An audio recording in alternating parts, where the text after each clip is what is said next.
Regional 360. Noticias para todos los peruanos.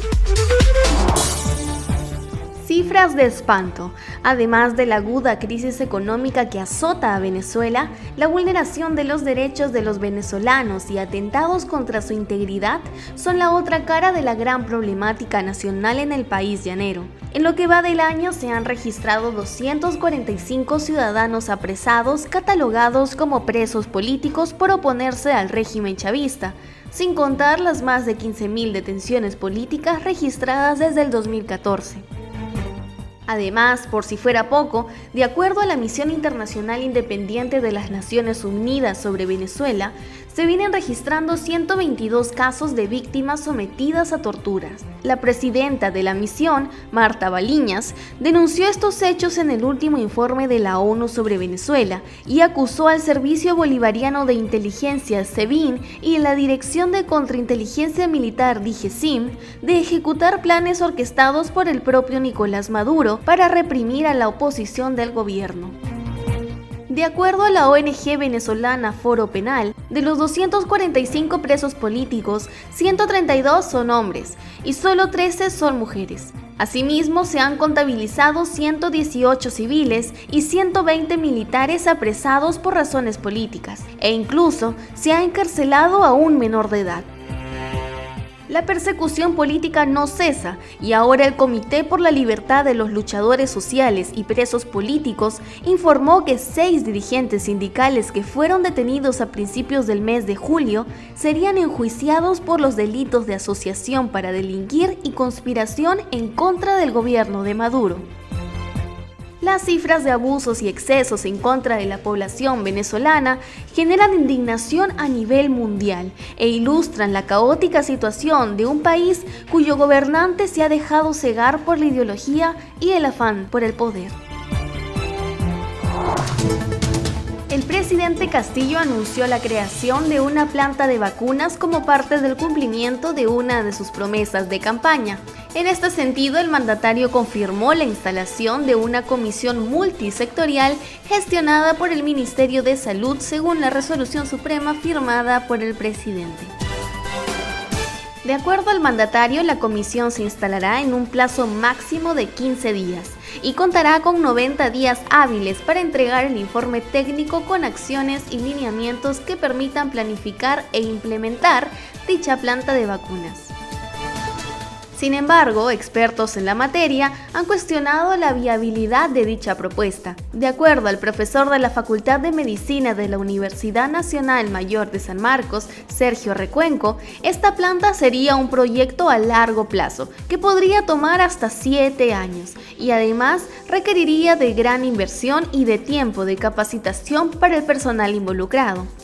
Del mismo modo, el jefe del Instituto Nacional de Salud, Víctor Suárez, mostró su desacuerdo ante el anuncio y aseguró que las eventuales vacunas producidas en territorio nacional correrían el riesgo de no ser aprobadas por la Organización Mundial de la Salud, así como ocurrió en países como Cuba y Rusia. Asimismo, cabe recordar que la Organización Mundial de la Salud anunció recientemente que el fin de la pandemia por el COVID-19 se encuentra cerca. Y es que la pandemia ya viene siendo controlada y cada vez son menores las cifras de contagios y decesos. En ese sentido, surge la necesidad de cuestionar la idoneidad de esta planta de producción en un mundo pospandemia. Por otro lado, la crisis de abastecimiento de vacunas COVID-19 ha sido ya superada y la actual problemática radica en la colocación de las dosis a nivel nacional. Y es que regiones como Madre de Dios, Puno, Amazonas y Loreto no llegan al 50% de personas inmunizadas con las 3 dosis, cuando todavía existe un stock de vacunas en el país. En efecto, el proyecto de la planta de producción de vacunas a nivel nacional fue un sueño que compartimos todos los peruanos frente a la pandemia por el COVID-19. Sin embargo, ahora que cada vez se divisa el final de esta crisis sanitaria, una verdadera reforma funcional al sistema de salud sería lo más beneficioso para los más de 36 millones de peruanos. La noticia que importa en tu región desde Lima y todos los rincones del país. Regional 360. Mamá siempre fue muy independiente, pero empezamos a notar que algo andaba mal. Estaba olvidando mis responsabilidades en el trabajo. Le dije a mi mamá que deberíamos visitar a un médico. El Alzheimer, fue difícil escucharlo. El diagnóstico temprano del Alzheimer nos dio más tiempo para planear como familia. Nunca nos hemos sentido más cercanas.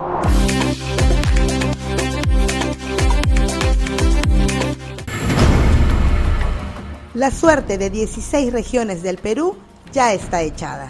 ¿Qué pasa con las otras 9 que se preparan para una segunda vuelta? Estos son los rostros del segundo capítulo de la contienda electoral, un escenario que nuevamente pone sobre el tapete las 192 carpetas fiscales que acumulan sus candidatos por investigaciones como colusión, narcotráfico, hurto y corrupción, entre otras.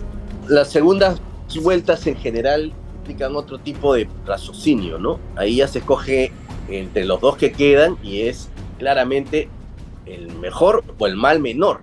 Ahí sí es dramático porque ya no hay más opciones. Entonces, de esa perspectiva sí nos preocupa, por ejemplo, el caso de Moquegua, que tiene una persona como Jaime Rodríguez, pues, que tiene un montón de investigaciones. Este candidato a Moquegua, según el Centro Liber, acumula 39 investigaciones. Ha sido 2 veces gobernador de su región y en el 2014 confesó públicamente haber robado dinero del Estado. Sin el menor de los remordimientos, aquella vez añadió: lo que yo robé, compartí con ustedes. Rodríguez fue además sentenciado por nombramiento indebido en cargo público y se enfrenta en segunda vuelta a Gilia Gutiérrez, candidata que fue cuestionada cuando era prefecta regional por participar en una fiesta en el año 2020, en el inicio de la pandemia. Otro caso alarmante es el de Piura, pues Reinaldo Gilvig tiene 38 procesos en fiscalía, 2 de ellos actualmente en trámite por el delito contra la administración pública, mientras su adversario Luis Neira fue sentenciado por difamación en el 2010. Se muestra cuáles son la cantidad de carpetas fiscales que tienen cada uno de los candidatos, algunos de su pasado. Hay varios que tienen denuncias, que tienen un pasado como gestores, ¿no? Y es importante analizar en cada una de sus regiones quién es honesto, ¿no? Yo creo que lo más importante para un gobernador regional es elegir a una persona honesta, porque manejan millones de soles, miles de millones de soles, que finalmente repercuten en la calidad de la educación y la salud. Ni las faltas menores se salvan. Roger Guevara en Cajamarca tiene 3 procesos por conducir en estado de ebriedad, pero es superado largamente por su contendor, Víctor Villanarro, que tiene 7 procesos fiscales por delitos de corrupción y abuso de autoridad. Mientras en el Cusco, Werner Salcedo tiene procesos por violencia psicológica, omisión de alimentos, delitos contra funcionarios públicos y contrabando. Los antecedentes están dados, sin embargo, ¿podríamos estar hablando de seguidores partidarios que se nieguen a aceptarlos? En un sistema corrupto como el que tenemos, mayoritariamente corrupto, donde la justicia se compra, las absoluciones son bastante relativas, ¿no? Tienes un buen abogado que te saca, o realmente eres inocente, o bueno, efectivamente el cargo es infundado. Podría pasar. El asunto es que aquellos que se cierran, se ve, las personas no son bobas, las personas saben cuando alguien está negando cínicamente. Y yo creo que ese mecanismo en un mundo donde ya toda esa información y todo se sabe es cínico y es además torpe, porque yo creo que hay cosas que no se pueden negar, que son evidentes y objetivas. Nuevamente la lista continúa y lo que parece competir en los próximos comicios son las carpetas fiscales. En Amazonas, ambos candidatos superan las 18 investigaciones. En Lambayeque se enfrentan 15-1 y en Pasco 13-32. 9 regiones del Perú definen su futuro en las próximas semanas. Es momento de darle un lugar a los antecedentes y no dejarlos pasar. Regional 360. Noticias para todos los peruanos.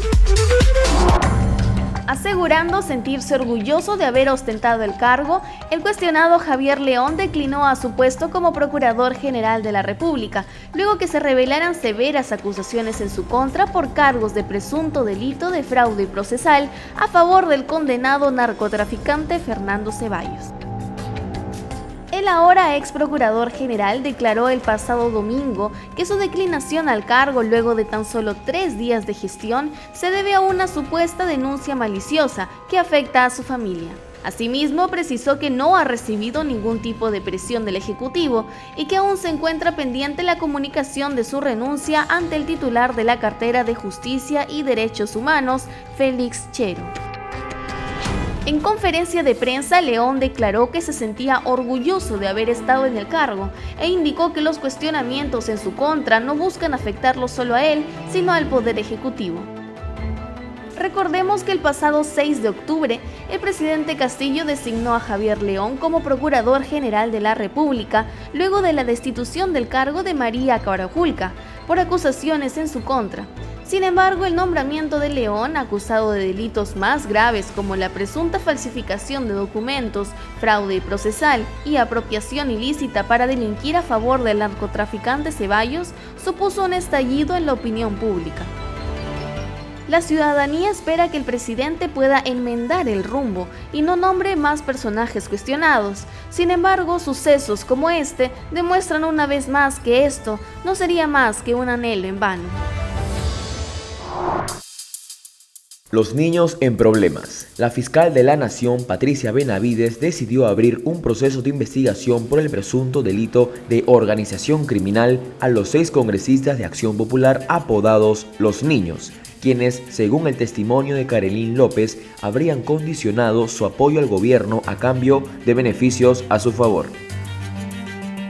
Es así que, de acuerdo a la tesis fiscal a la cual accedió el diario El Comercio, los congresistas Raúl Doroteo, Elvis Vergara, Juan Carlos Mori, Jorge Luis Flores, Darwin Espinosa e Illich López se habrían comprometido a votar en contra de mociones de vacancia presidencial e interpelaciones o censuras ministeriales, obteniendo a cambio el direccionamiento de obras en el Ministerio de Transportes y Comunicaciones hacia empresas con las que estarían coludidos y la colocación a dedo de funcionarios cercanos a ellos en puestos claves del Ejecutivo.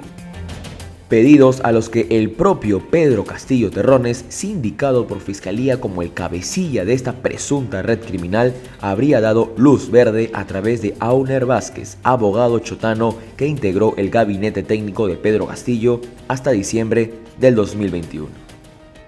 El papel del letrado habría sido coordinar todos los pedidos de parte de los niños a cambio de blindar a Castillo Terrones en el Congreso. En ese sentido, causa suspicacia las frecuentes reuniones entre los niños, el presidente Castillo y Vázquez en Palacio de Gobierno durante agosto y septiembre del año pasado.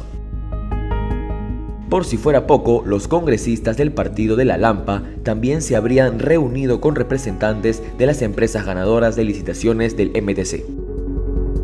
Este es el caso de Lee King-yong, ejecutivo de China Civil Engineering Construction sucursal, empresa que a través de un consorcio ganó una de las tantas licitaciones irregulares reveladas por Karelyn López.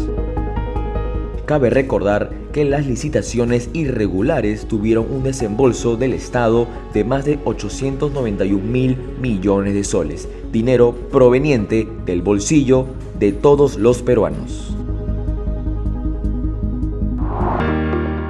Desde el año 2012, cada 11 de octubre se celebra el Día Internacional de la Niña, que busca promover la importancia de la educación, el bienestar físico y mental y la protección necesaria para una vida libre de violencia para las niñas de todo el mundo.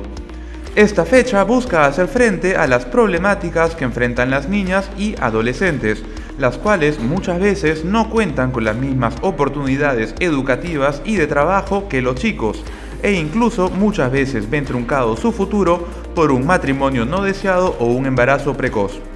Cada año, en el marco de esta celebración, ONU Mujeres trata de impulsar un conjunto de medidas que logre equilibrar la balanza en cuanto a la igualdad de género. Regional 360. Noticias para todos los peruanos.